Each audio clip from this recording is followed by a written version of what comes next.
বড়ইবাড়ি এবং রৌমারীর যুদ্ধে তখন আমার বাবা রংপুর সেক্টর কমান্ডার ছিলেন এবং ওই যুদ্ধে ভারতের বিরুদ্ধে লড়াই করে বিজয় হয়ে এসেছিলেন। তখন থেকে আমার বাবা জেনারেল শাকিল ভারতের কাছে একটা টার্গেট হয়ে দাঁড়ায় যায়। বাবা যখন বিডিআরের ডিজি হয়ে ভারতের আধিপত্যের বিরুদ্ধে লড়াই করতে এসেও বাবা বিজয় হয়ে এসেছিলেন এবং বাবা যখন ডিজি তখন 2007-08 সাল থেকেই কিন্তু ভারত পরিকল্পনা শুরু করে, যার কারণে বিডিআর হত্যাকাণ্ড শেখ হাসিনা ভারতের স্বার্থে আর নিজের ক্ষমতায় টিকার স্বার্থে এই জঘন্যতম হত্যাকাণ্ড বাস্তবায়ন করে।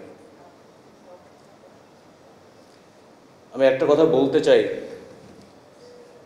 এই বিচার প্রথম আমাদের দেশের মীর জাফর দিয়ে শুরু করতে হবে।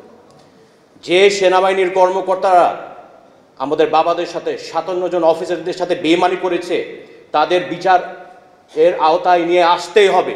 আমি জেনারেল শাকিলের সন্তান, কোনো ছাড় দেওয়া হবে না। এখানে 16 বছর এতিম হয়ে ঘুরেছি, শরীরে সেনা রক্ত, এখানে কোনো কম্প্রোমাইজ হবে না।